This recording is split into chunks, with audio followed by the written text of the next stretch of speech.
where you see the passing of time. The crowds in St. Peter's Square are praying like mad for the Pope's light. Where moments refuse to die. This is a momentous hour in world history. This is the invasion of Hitler's Europe. And where victory lives on. Plenty of girls are being kissed by plenty of boys they don't know, and they do not care. You can love it, hate it, embrace it, or turn away.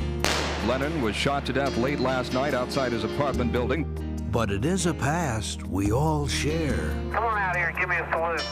Big Navy salute. This is where yesterday has a home, where we wonder what it was like back then. Go forward, knights, in safety. And not too long ago. His spirit must live on. It's where history has its place and where the past comes alive.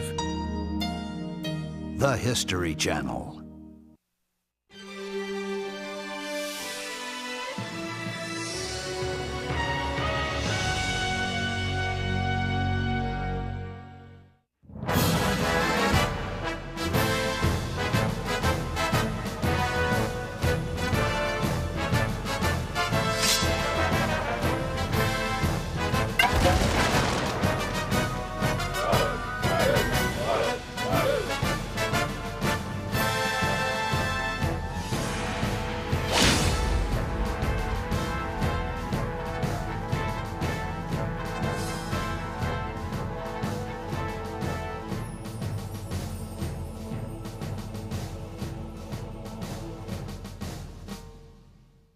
The Axis powers, Germany, Italy, Japan.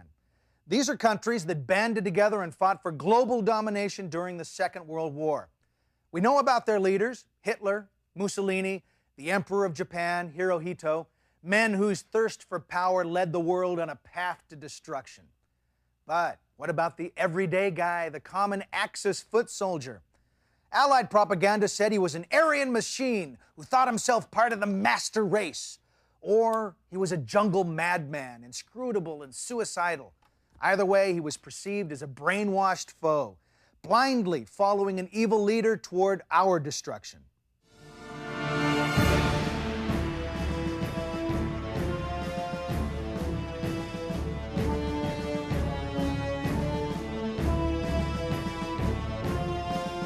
Aside from his nationality, his diet, and the color of his uniform, the Axis foot soldier had a lot in common with every other foot soldier in the history of time.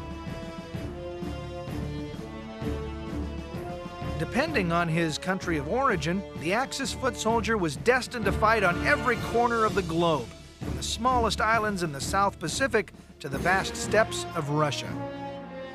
He fought everywhere. He fought year-round, year after year, in the rain, in the heat, and in the cold.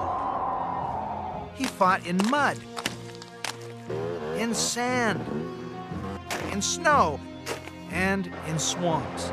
There was nothing he didn't face, didn't suffer, didn't endure. This guy was tough. The ideal infantryman was between the age of 18 and 25. He was fit, full of stamina, and loaded with exuberance, and like most dog-faced soldiers, he was expected to be obedient and do everything he was told to do. Take the famous goose step, for example. This was the trademark of the Axis soldier. But, come on, let's be honest. It's an awfully strange way to get around, so why'd they do it? Hitler had actually borrowed the march from the Prussians, who introduced it in the mid-1800s. Now, the step was used strictly in parades and ensured that Hitler's men would be seen marching with a menacing sense of style. One thing's for sure, the Axis foot soldier was definitely in shape. The superiors made certain of it. In Germany, the athletics was very much stressed. And usually in the morning, we had to run about a mile, mile and a half. Then there was calisthenics for about 20 minutes. And after calisthenics, we went into gymnastics. In the afternoon, there was field and track for 2 hours. Again, no exceptions. You had to be a long-distance runner, a short sprinter. You had to do a broad jump and triple jump, a high jump. All this was mandatory. Most German foot soldiers began training for military service while they were still kids. That's what the Hitler Youth was all about. You had to be in the Hitler Youth, which was actually the Boy Scouts under Hitler. He converted the Boy Scouts into Hitler Youth. There you received rifle instructions with small caliber 22 millimeter rifle shooting, you know, running through the woods, running and hiding and so on. The students were trained this way. When you graduated from the Hitler Youth, guess what? You were a Lanzer in the Wehrmacht, which means a soldier in the German armed forces. For every Lanzer, training began with boot camp. Now here, new recruits received everything they needed to be a good soldier. This included a brand new uniform made of 30% rayon, 70% wool. The Lanzer accessorized his look with a bunch of fashionable items which no upstanding soldier could do without. And of course, he had all the necessary foundation garments. Buck naked, he was just another guy. But dress him up, and he was ready to fight. In the beginning of the war, the training was rigorous, lasting about 8 weeks. By the end of war, some German soldiers were lucky to get in a couple of jumping jacks before goose-stepping it to the front. The food in boot camp wasn't anything to write home about. Potatoes, a little meat, cabbage, and the world's heaviest bread. 2 slices were a full meal. After boot camp, the food got better. Fresh vegetables, sausage, more cabbage, potatoes, and of course, those same 2 slices of the world's heaviest bread. The best thing about German food was it was often served hot. What's more, the officers ate the same food as the foot soldiers, also known as Frontschwein, or frontline pigs. Sharing meals together bonded the men to their leaders. As the old saying goes, fellows who eat together conquer the world together. The squad became your family, and your squad leader, whether he was a sergeant or a lieutenant, became father in a lot of respects, looking out for the rest of the men. Even if he's only a couple of years older, he becomes dad. The German army had several different kinds of divisions. There was the regular infantry division, the motorized division, the armored division, the airborne or parachute division, and a mountain division. Each received specialized training. The mountain division, for example, was trained in the picturesque Alps.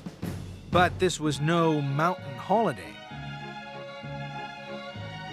We had daily climbing marches with full gear up to 100 pounds, very steep mountains up and down in one day. And they put enormous amount of physical and psychological stress on us. This was very rough, but this really bonded us so intensely, also with the officers, that this paid off later on in the war. After being trained in the Alps on snow and ice, many of the soldiers were sent to fight on mud and rocks in the southern part of the Soviet Union. Their mission was to seize and control the passes through the Caucasus Mountains between the Black and Caspian Seas. This was a very strategic spot for Hitler because of oil, lots of oil. So off they went, loaded with their climbing gear, to slog it out with the Ruskies in the muck. Few came home. 16 were still alive. For my group, I'm one of 4 who is still alive. Made it out through the war without being killed.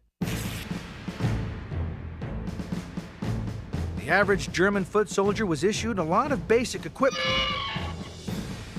He got a belt, cartridge pouches for ammunition, shovel, bayonet, gas mask canister, canteen, mess kit, and a bread bag for the world's heaviest bread. Then there were his weapons. But the one weapon which identifies the German soldier of World War II more than any other is the Schmeisser, or machine pistol 40. Now, this was a very important weapon in the history of weapons. It's the first weapon which doesn't have any wood in it. It's plastic or it's steel. It has no machined part. It's all stamped metal and welded. It has a folding butt.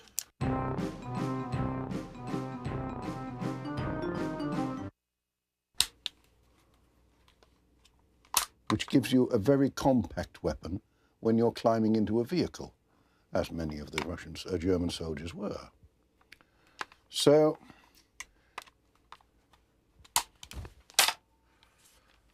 here we have the magazine, which contained 30 rounds of pistol ammunition, 9mm, the same as their pistol used. In went the magazine, and when you fire it, you can empty that in a matter of 2 seconds. Terrific firepower, very easily carried, cheap to manufacture, and as I say, it is the weapon which identifies the German soldier of World War II beyond any other.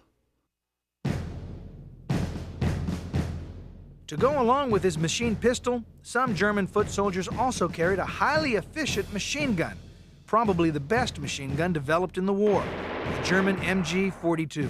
It had a great rate of fire, good range, was very effective. Then there was the weapon with the innocent-sounding name, the potato masher. Don't be fooled, it wasn't used for fixing dinner. The potato masher was, in fact, a hand grenade on a stick. The German stick hand grenade, as they call it, which had been developed in World War I and is almost classic offensive grenade in that you can get more leverage to throw it with the stick, and this is high explosive. Altogether, the German foot soldier carried about 80 pounds worth of gear, food, ammo, and weapons into 6 long and bloody years of combat. And for this exciting privilege, he was paid about $45 a month. The German soldier fought for the greater glory of the fatherland. He didn't fight for general this or general that, and he fought bloody well, and he was a tenacious enemy. Believe me, he was a tenacious enemy. When this tenacious enemy was unleashed on the world in the late 1930s, those who stood in his path were brought to their knees, and those who fought back were in for a long, bloody struggle.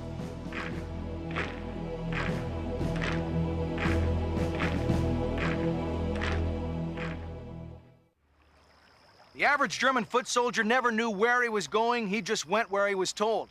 And that could be anywhere in the Northern Hemisphere. He went to Poland in the fall, he went to France in the spring, North Africa in the summer, and Russia for the long, cold winter. Nice travel agent, that Hitler. During 6 years of war, the German foot soldier marched and fought his way across an enormous portion of the globe. In September 1939, he made his lightning attack on Poland. This ignited the war. Then, in 1940, he conquered Western Europe. First, he marched through Denmark and Norway. Then, went around that impregnable Maginot Line in France via the Netherlands and Belgium, and then went right into the heart of Paris. Then, in early 1941, the Lanzer was off to North Africa by way of Yugoslavia and Greece. In June of '41, he got a trip to Russia. Because of the way the German army was set up, it was entirely possible for a single German foot soldier to visit all these exciting places. One of the romantic images, if you want to call it that, about being in the military is being able to travel, being able to see the world, and certainly the Germans qualify. You could have been in Poland, in France, down in Africa, out in Russia. You could have been literally through almost all of Europe during World War II and have the badges and insignia to prove it. When the German army invaded Russia, morale was at an all-time high. I've studied a lot of film of the German army advancing into Russia in 1941. Especially the northern drive up through the Baltic states. And I have never seen troops as confident, fit, competent as those. They are the most tails-up army you've ever seen in your life. Nothing could stop them. And nothing did stop them. Acting like Napoleon, Hitler sent his great army to fight the Russians on the enemy's home turf. It was a bloody mismatch at first. Then the Russians called out their best ally, Old Man Winter. It wasn't that the Germans didn't have winter equipment and supplies. They just didn't have it when they needed it. So when winter comes early in 1941, the German army was caught with their shorts on. The Russian front was enormous, stretching from near the Arctic Circle to the Black Sea, about 1,500 miles. Now, you may think this highly advanced German army was able to move through Russia in trucks and tanks and trains, but no, they did it the old-fashioned way. They marched. When you talk of the German army, you immediately think panzers, tanks, vehicles, relentless mass rolling forward. Not quite true. Quite a lot of the German army was still horse-drawn in 1939 and stayed horse-drawn throughout the war. This meant marching hundreds, even thousands of miles. Wolfgang Seipt, who trained in Austria, was sent to fight in the Caucasus Mountains. He got there mostly on foot. The route to the Caucasus was from here.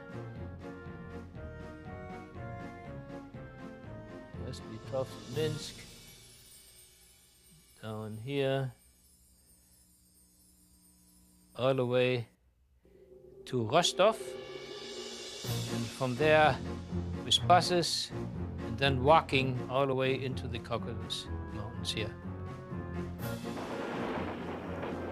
And from there then over to Maikop and Tuapse. And we're supposed to go over the mountain passes, which were highly fortified, and defend it, and go around him and take him from behind, and then go down to the train tracks here, the rails, which is the connection to Baku, and at the oil fields. From here, where the battalion marched, till here is 2,800 miles. And this is within 1 year. I figured it out.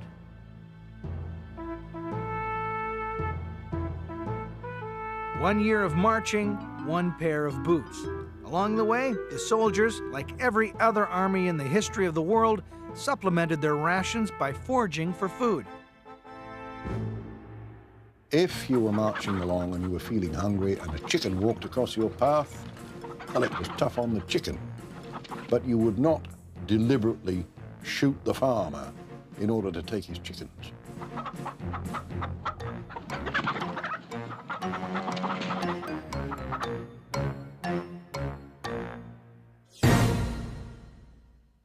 Believe it or not, the average German soldier was reasonably well behaved on foreign soil. He was under strict orders not to steal from the local population, but while it may be argued that the Wehrmacht was for the most part an honorable army, the atrocities committed by Hitler's fanatical SS and Gestapo undid any goodwill that was forged between the German soldiers and the people they conquered. Between 1940 and 1945, millions of Jews, Gypsies, and other non-combatants were uprooted, sent to concentration camps, and put to death. The whole issue of whether the average German soldier knew what was going on in the death camps and the atrocities being committed is very sensitive, because we'd like to believe that they did know. You know, they can't deny it. They had to know something was going on. And yet, at the same time, the fact is that when you talk to Americans who are in the service, and even though they have a general idea sometimes of what's going on, a lot of the effort being made by officers is to keep your men in the dark. If they don't know things, they can't give it away if they're captured. So it's reasonable to assume that a lot of German soldiers were not aware of it. And a lot of them probably would have been very appalled and in a very bad dilemma because they want to fight for their country, they want to fight for their homeland, and yet it's doing something that is obviously hideous. As the murder of innocent civilians dragged on day after day and month after month, the Wehrmacht continued fighting on two fronts. The German army battling along the Eastern Front, the Russian soldier presented an unrelenting foe.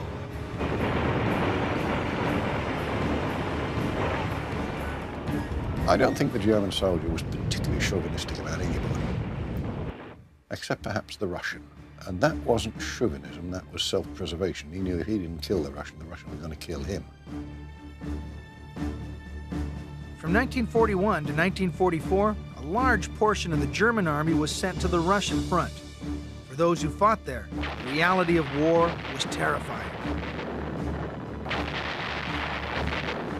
And I found out very fast on the first day, wow, all the war is about, if I shoot faster, I'm the guy who stays alive. No matter what the reason is for the shooting, you shoot at each other. It was very, very devastating to me to realize that my past life feeling is gone. That was pure survival from now on. As bad as it was for the Germans in the Caucasus Mountains, it was far worse for those who got caught in the siege of Stalingrad.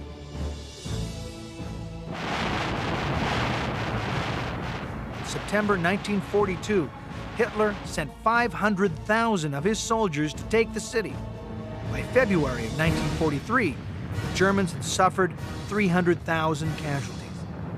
The rest surrendered. They just froze to death. They were exhausted, they sat down, fell asleep, and that was it, frozen. So many died already there. They got nothing to eat and to drink for 3 weeks. How they survived, you have to listen to them. They sometimes drank their own urine when they still had some. It was just awful. In the end, Stalingrad would prove to be the turning point of the war. But the big picture hardly mattered to the common foot soldier who struggled against all odds just to stay alive. And as the long, cold winter dragged on in the east, another enemy, America, had joined the Allied forces in the west. If there is one thing that identifies a German foot soldier, it's his helmet, the distinctive M1935. It weighed about 2 pounds, came in 5 basic sizes. Hopefully one fit your head. But even if it didn't, it had a lot of other uses. It could be a soup bowl, a wash basin, or even a comfy pillow. And when the bullets started flying, it was your best friend.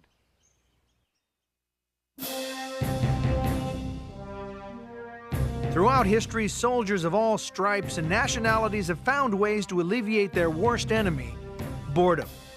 The German foot soldier was no different. Like every other soldier in the war, he enjoyed many light-hearted moments. The snow-covered mountains provided occasional relief from the perils of war. German soldiers would throw on their coats, strap on their skis, and hitch a ride with the cavalry. In North Africa, German foot soldiers in the famed Panzer divisions often enjoyed games of soccer.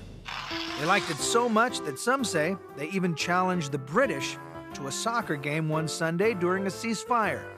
There, in no man's land, they reportedly played for about an hour. The next day, the war resumed. There was also time to relax in southern Russia, where German troops befriended the local population. Because most of these people were not ethnic Russians, they regarded the Soviets as evil, and oddly enough, the Germans as liberators. We had a good time with these people. And the population started to come and visit with us, especially young girls came. We had to show them the pictures from our brothers and sisters, or girlfriends, or wives. And we had to sing our hit songs at this time then, and they were singing their songs, and we had a good time. But fraternizing with the enemy could be bad for your health. In many villages, the locals kept their distance from the Germans in fear of Soviet reprisals. The one who fraternized with the German troops were put on the wall and shot, you know. So that was dangerous for these people. When faced with entertaining himself, the German foot soldier still managed to have plenty of fun. This included singing and dancing, and if there was a shortage of women, no problem. These soldier boys were more than willing to dress up.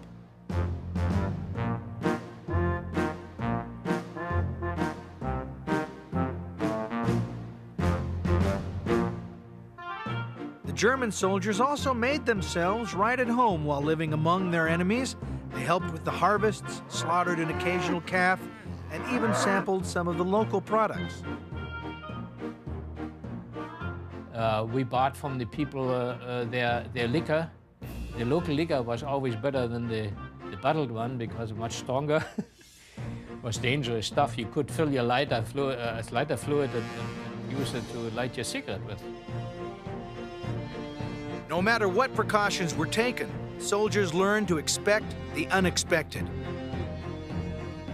Because of the conditions, mud, rain, dirt, weapons often jammed, leaving the men to their own devices.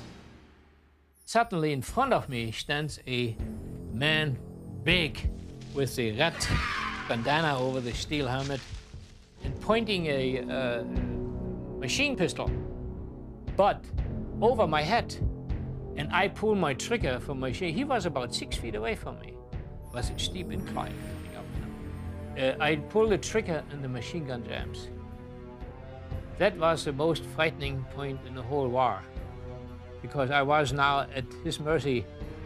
So I took a rock and threw him right, the rock is about this size, right in the face. We were defending ourselves by throwing rocks. We had no ammunition anymore, nothing to shoot with. However absurd, this business was lethal. And one fact was certain on the Russian front: you didn't want to be captured. It's estimated that 3 million German soldiers were captured by the Soviets. Only 90,000 came home. The saddest moment is when you can't help. When you have a comrade being hit and he is still alive, to crawl forward and try to retrieve him without being hit yourself. You actually give your life for him, to give him comfort. And then you drag him back, and maybe in the evening when he dies, you have to bury him. Another very sad occasion. But the foot soldier has to do it all himself. You take your shovel out, you know, your spade, and then you dig a grave. Somebody says a prayer or sings a church song, you know, and then that is a little cross, steel helmet on top. This is the life of the foot soldier.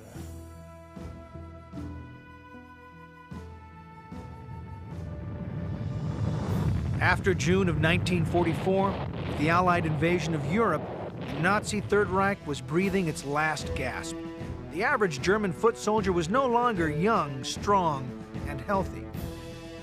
He was often just a boy, maybe 16 years old, or an old man of 60. In the last decisive battle for Europe, the Battle of the Bulge, the retreat of the German foot soldier was a pathetic sight indeed. They had finally lost the will to fight. Many just surrendered. German soldiers accepted the notion that if they were taken by the British and Americans, they would be treated decently and in some cases well. And on the other hand, Germans taken prisoner by the British or Americans were sometimes disappointed when their first meal didn't include steak and eggs. Germany's unconditional surrender took place on May 7, 1945. What was arguably the world's strongest and most feared army had been soundly defeated.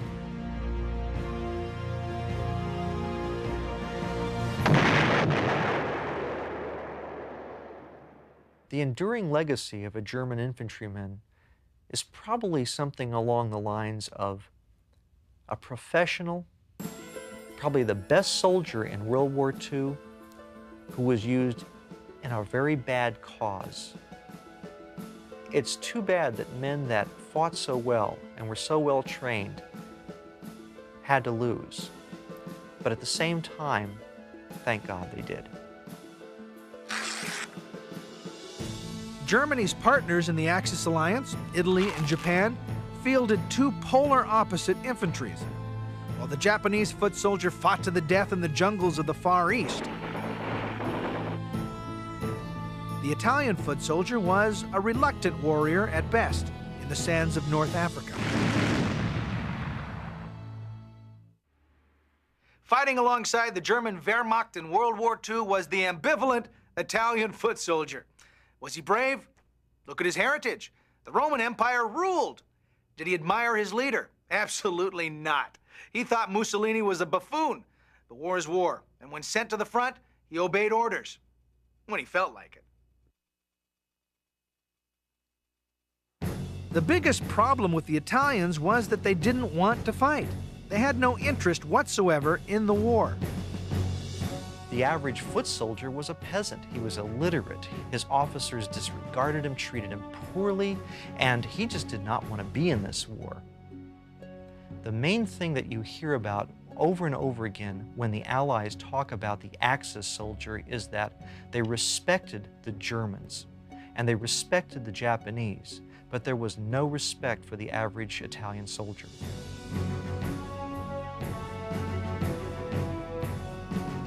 In addition to their poor leadership, the Italian foot soldier was poorly trained and loaded down with lousy equipment. The rifle issued to the Italian mountain troops was made in 1898. The main problem with this ancient weapon was that it was too long. But when the Italian soldiers complained about it, Il Duce, the great Generalissimo Mussolini himself, came up with a novel solution. Let's just saw 20 inches off the barrel. Now it's shorter. Ooh, brilliant, huh? Despite the fact that the Italian foot soldier was poorly equipped, trained, and motivated, there were elements of its armed forces that did really well, that showed not only bravery, but skill on the battlefield. This was especially true in Africa. In 1935, prior to the start of the Second World War, the Italians invaded Ethiopia. In a matter of months, they overran the Africans and claimed victory. For the Italians, this would be their first and last moment of glory under Mussolini.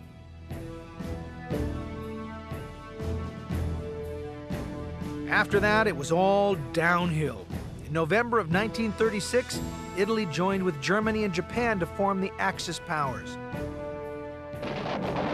When war broke out 3 years later, the Italians were faced with a far more daunting challenge on the battlefield.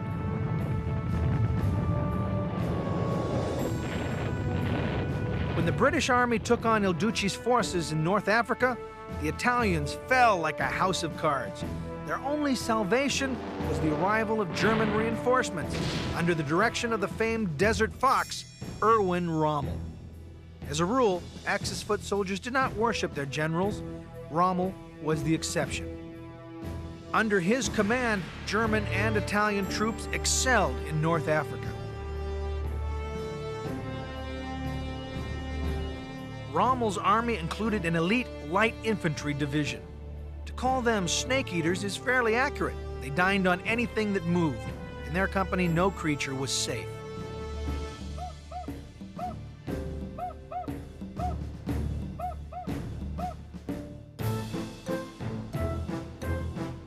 The average Italian foot soldier had little in common with his German counterpart. This made them rivals in the field and unlikely allies. Still, the Italians fought well under German leadership. They at least tried to fight. They would take objectives. They would work with the Germans, and it was an amazing transformation of them. But take away that element, or take away the leadership that the Germans provided them, and they just collapsed. The biggest problem facing the Italian foot soldier was that he had no motivation to fight.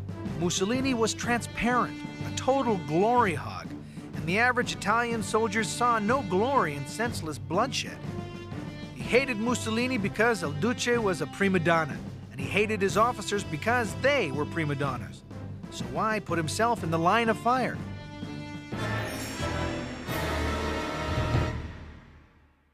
There was an expression among a lot of the Italian soldiers, the average guys out on the rifle line, that they believed that their officer corps was rotten, literally. Most Italian soldiers resented their officers. They regarded them as old men who looked good in their World War I uniforms, but did nothing to earn their World War II paychecks. The officers looked more like characters in a bad musical comedy than responsible leaders. They also got better food, and more of it. And they didn't share it like the German officers did.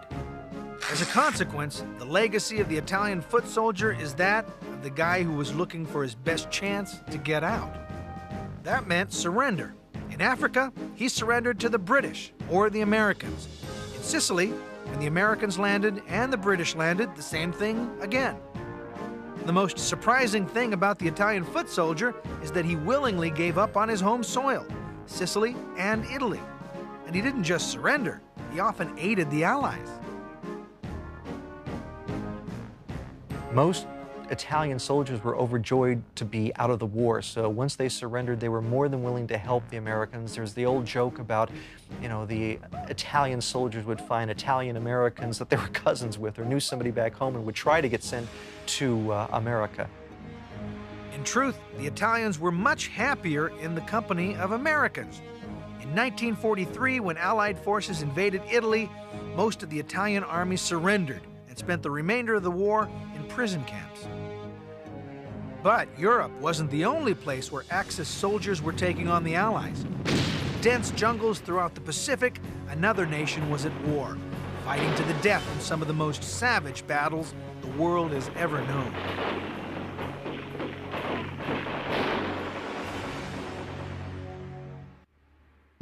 Half a world away, the third member of the Axis powers was fighting to conquer the Far East. During World War II, about 6 million soldiers fought in the Japanese Imperial Army. Most of them were conscripts, 19 to 45 years old, drafted for the duration of the war. In return, they were paid 10 yen a month, about $2. 8 yen were automatically sent home to their families. 1.5 yen were put aside for savings. That left the average Japanese foot soldier with 1/2 yen for spending money. That's about a nickel a month. At least it didn't weigh him down. Just like their German allies, the Japanese trained their children to be soldiers, boys and girls alike. This rigid education prepared the youth of Japan to be loyal and trustworthy soldiers. Once drafted into the army, the Japanese conscript went to boot camp. There, his training lasted 4 to 8 weeks. In the early years of the war, it was extensive. By the end, very limited.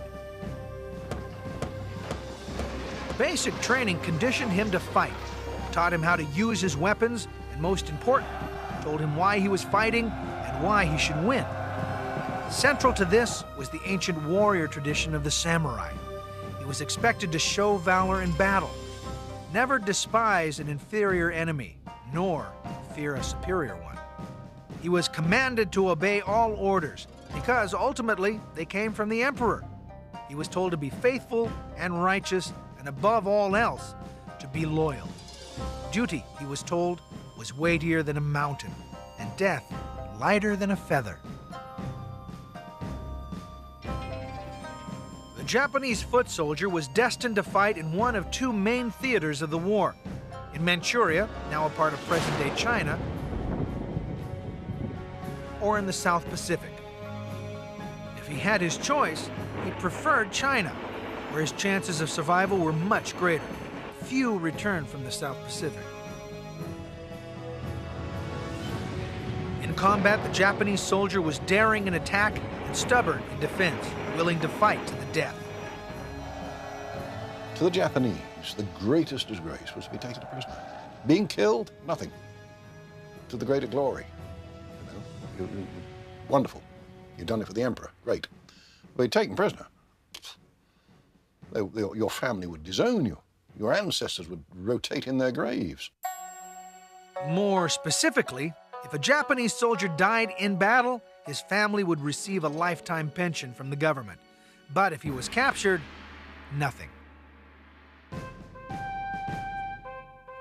typical Japanese foot soldier wore a basic khaki-colored uniform that stressed utility rather than show. He had a pair of lace-up boots for cold weather and sneaker-like canvas shoes for those days in the tropics. His gear included a standard issue watch, mess kit, 2 bottles of water, a gas mask, haversack, a high-crown steel helmet, field cap, and a versatile piece of canvas which could be used as a tarp, a cape, or a mosquito cover. He might also have a 1,000-stitch belt, given him for luck by a loved one. All this gear weighed less than 10 kilograms, 25 pounds. To the average Japanese foot soldier, this was a piece of cake. And speaking of food, his diet was mostly rice and water. Sometimes he got fish and vegetables, usually greens, and that was it. Simple fare for the simple man. But there was nothing simple about the way he fought. Now, the Japanese soldier, his basic weapon was this, the Arisaka rifle. This is actually a carbine, short model, but it was preferred by the Japanese troops because they were not very large stature. It's a very primitive, if you like, bolt-action rifle. When you compare this to the American Garand, that's how it works. You have to open it manually, close it manually, and pull the trigger. Then there was the bayonet. Like the samurai sword, it was revered by the Japanese soldier as a sacred weapon. Hand-to-hand combat was considered the most glorious act of battle. Somewhat less glorious were the mundane chores the Japanese soldier was required to carry out for the benefit of his officers. This meant doing their laundry, cooking, and cleaning, basically being a wartime butler. And none complained. It was part of the samurai tradition. Typically, a Japanese soldier who was sent to defend an island in the South Pacific stayed there. He was never relieved. Conditions were miserable, hot, wet, rampant with disease, and the fighting was desperate. It was here that the Japanese fought face to face and island to island against the Allies. For the American GIs, it was an eye-opening experience. Japanese were really very tough. They had a different, mindset, and they were fighting for a different reason and a lot of things like that than we were. I had to give them grudging admiration for the fact that they would fight to the bitter end, but in giving them this grudging admiration, we also hated their guts. We really got to where we didn't really consider them human. And they probably thought the same about us. From 1931 until 1945, the Japanese Army battled for control of the Far East. Whether they celebrated victory or suffered defeat, they remained true to their centuries-old traditions.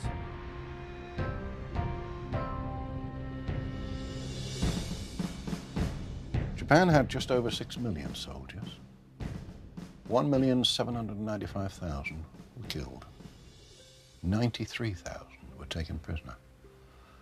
Now that tells you an awful lot of the morale of the Japanese army.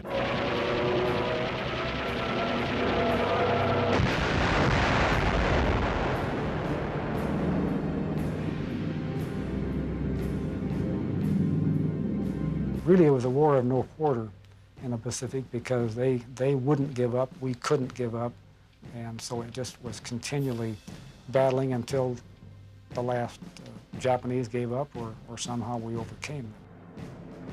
In the end, the Japanese tradition of fighting to the death became one of the reasons that the U.S. took drastic measures to end the war.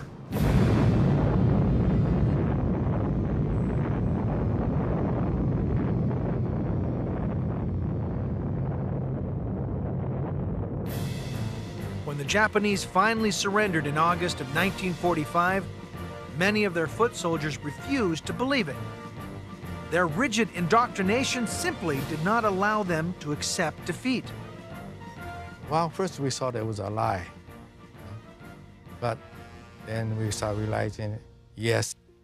And then we read about that, and it's Hiroshima, it was bombed.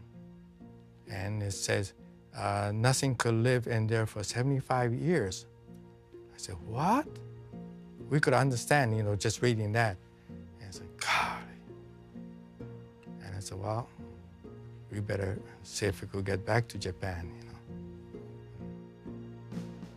But nothing could have prepared the Japanese foot soldier for what greeted him when he returned home. Japan was a wasteland. Once thriving cities had been reduced to rubble.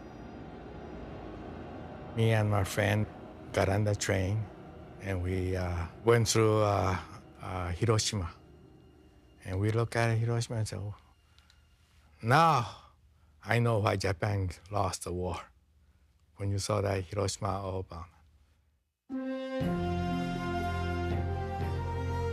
With the defeat of the Germans and the Italians in Europe and Africa, and the surrender of the Japanese in Asia, the dark days of Axis tyranny were over. The Axis foot soldier returned home, their cause lost, their countries in ruin.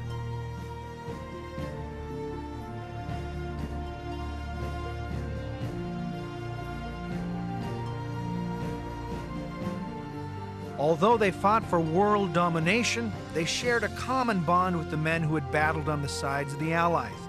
Each had taken part in the bloodiest conflict in history, a conflict that had plunged the world into darkness and defined an entire generation.